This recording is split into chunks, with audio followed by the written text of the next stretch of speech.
왜 그러냐면 그 예를 들어서 말씀을 드릴게요. 동네에서 빵집을 어떤 분이 열어요. 네. 뭐 예를 들면 김탁구가 이제 빵집을 열었어요. 그랬는데 이 사람이 이제 가장 좋은 재료를 사용해서 네네. 맛있는 그런 조리법을 개발을 한 다음에 열심히 만들고 이제 적정한 가격에 빵을 내놓죠.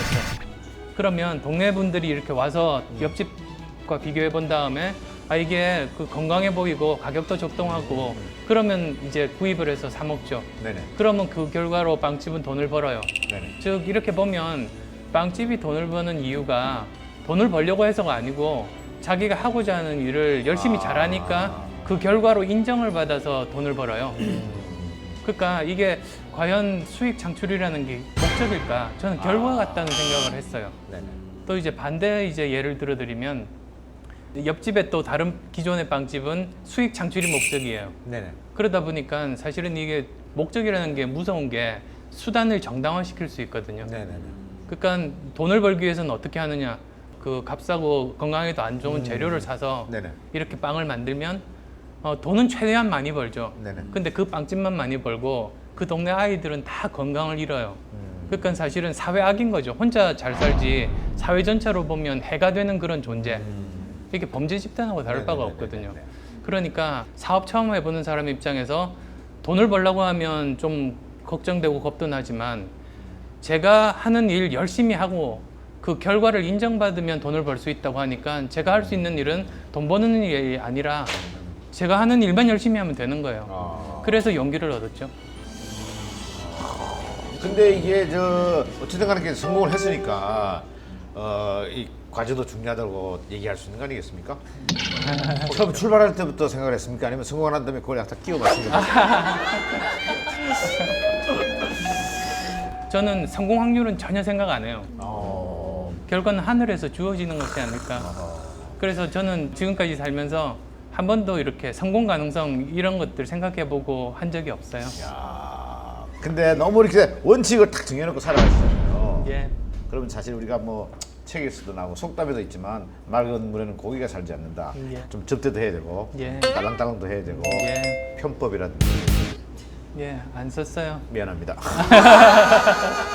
쓰셔도 여기서 어떻게 얘기하세요? 근데 글쎄 그게 편법이 될 수 있을지는 모르겠는데 그 초창기 한 4년 정도는 그 직원들 월급 맞춰주는 게 굉장히 힘들지 않습니까? 그렇죠. 그럼 한 달 내내 고생을 하는데도 결국은 이제 현금이 없거든요. 근데 월급날 돈이 없다고 해서 직원들한테 어음을 줄 수는 없잖아요. 그래서 그걸 가지고 은행에 가서 속칭 이제 어음깡을 하는 거죠. 깡을 해가지고. 근데 그게 이제 뭐 지금은 안 그런데요. 옛날 같으면 이게 그 원칙이 없더라고요. 그냥 그 담당 직원이 기분 좋으면 해주고 기분 안 좋으면 좀 이렇게 네네. 고생하고. 그래서 저 같으면 항상 이제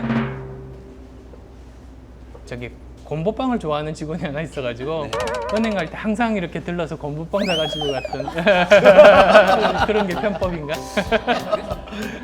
그 스트레스는 어떻게 푸세요? 그래요. 그러니까 이 뭐 스트레스. 쌓이면 풀어야 될 거 아닙니까? 아니 아, 화를 솔직히- 이렇게 막 내신 적이 없으세요?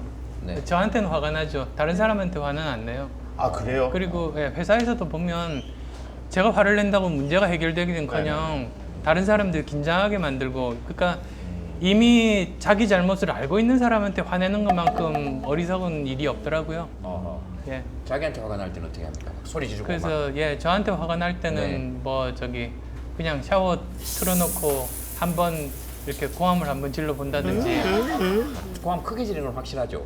예. 아 이렇게 하지 않았죠? 약간 느낌이 이렇게 그 혼자 있으실 때도 이렇게 약간 이렇게 가름맛 하시고 이렇게 지르시 느낌이 약간 그래서 그래요. 상상이 잘 안 돼요. 네. 예, 근데 물을 크게 틀어야 돼요. 네. 그러니까 물소리에 저기 그 목소리가 가려야 되니까.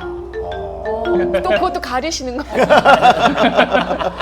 근데 그때만 해도 많은 대중들은 원장님 잘 몰랐어요. 네. 몰랐는데 어느 날 갑자기 여기에 조사가 그 출연하셔가지고 아, 예, 예. 이게 갑자기 확